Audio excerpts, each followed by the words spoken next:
6. Work. In Christianized cultures, a man's calling is to work and to provide for his family. According to Francis X. Murphy, the earliest Christian documents stress, quote, the sacredness of work over the evil of idleness, end quote. In Ephesians 4:28, Paul declares, let him that stole steal no more, but rather let him labour, working with his hands the thing which is good, that he may have to give to him that needeth, end quote. James Moffat rendered it thus, let the thief steal no more, rather let him work and put his hands to an honest task, so as to have something to contribute to the needy, end quote. Paul tells us, first, ungodly work usually has ungodly motives. It is governed by the spirit of theft by both employer and worker. It is often ruled by a desire to avoid work. The antithesis is between work and theft. Normally, gain is possible only by one or the other. Gain by gifts or by inheritance or like means is not commonplace. Men must look to work unless they choose theft for their sustenance. Second, Paul stresses the religious requirements of honest work. Slovenly and lazy work are forms of theft. Third, Paul requires that work be governed by more than a desire for self-support or family support, commendable as these are. There is also an obligation in Christ to give to the needy.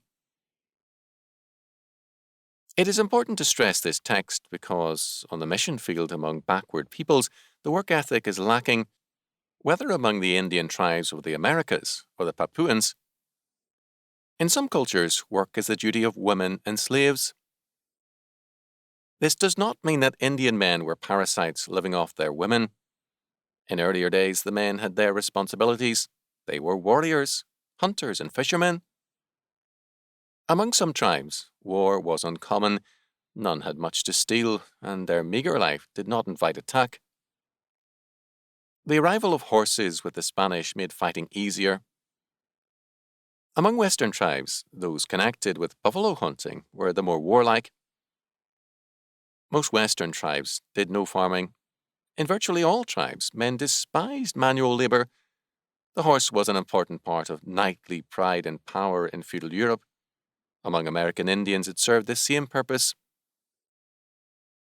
It was common in my day for an Indian to have 40 to 50 horses. Very few of these were broken to harness or saddle, but they were important as a form of wealth and a source of pride. Late one night, while I was taking some young Indians home from a church meeting, a number of horses bolted across the road. Before I could stop, I ran into a young stallion and broke its leg. The Indian owner wanted no compensation. It was not a horse he had trained for use. He did not know how many more he had. Had I been a stranger, he might have accepted a few dollars.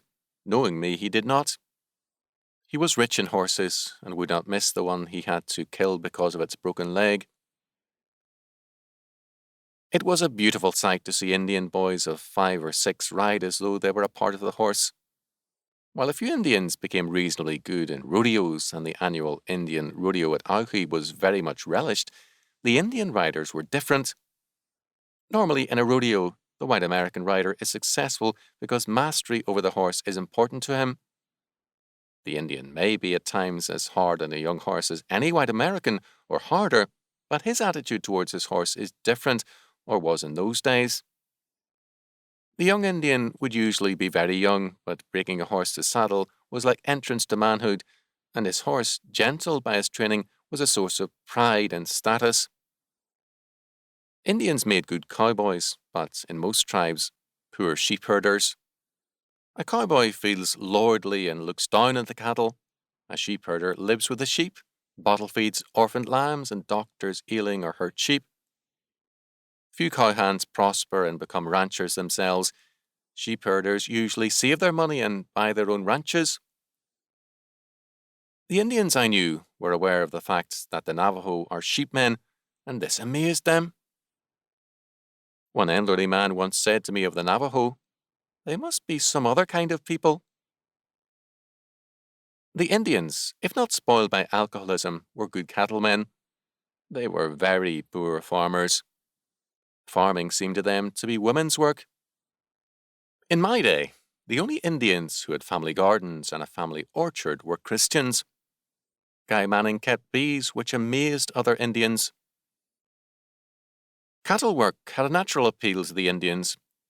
In the old days, the Paiutes and the Shoshones travelled widely, hunting and fishing in small family bands. The bands would come together only occasionally. The spring branding roundup brought them all together out of the hills and was thus a time of great celebration as well as work. To a lesser degree, the fall sale time cattle roundup was also a tribal occasion. Every 4th of July, there was a tribal encampment of the non-Christians lasting from a week to 2 weeks. The families came together in a great circle of tents for dancing, gambling, drinking, and not a few less reputable activities.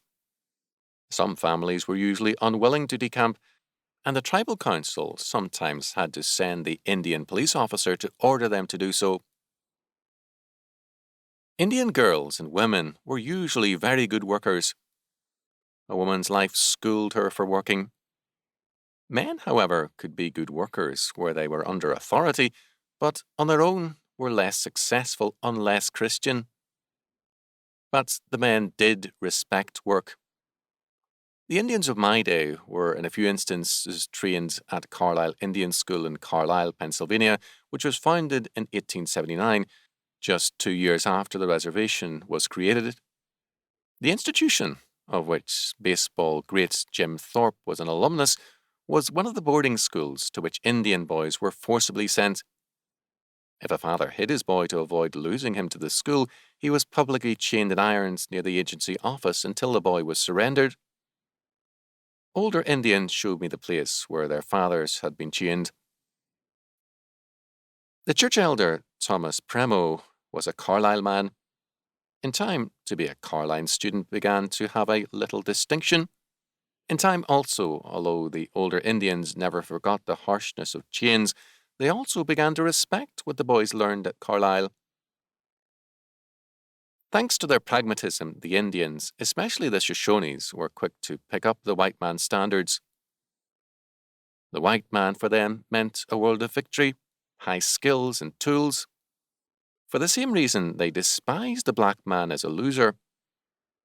Very quickly, practices which the white man would view unfavorably were either discarded or suppressed from public attention. I learned once of an instance of sexual practice not mentioned in anthropological reports. In earlier days, it existed sometimes neither approved nor disapproved.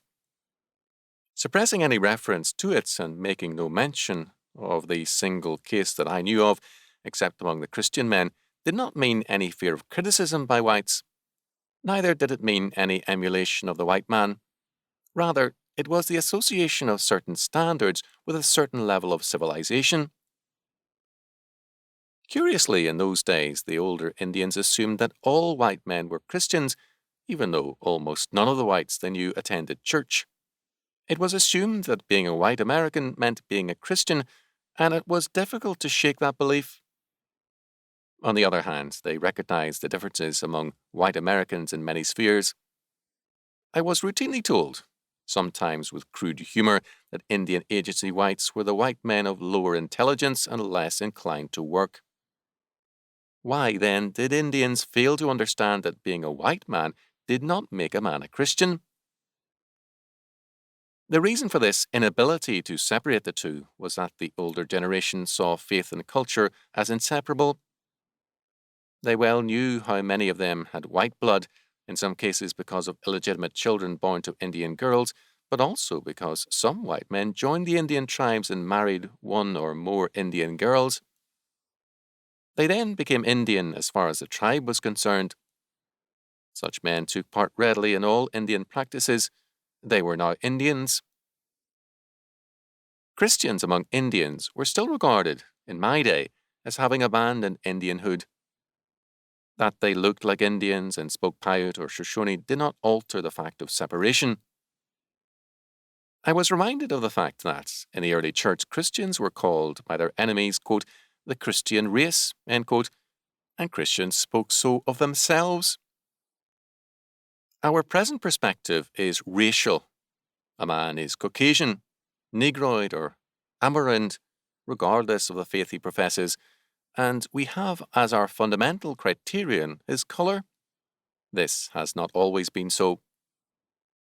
A man's faith has at times determined his race, Christian, Indian, or whatever else.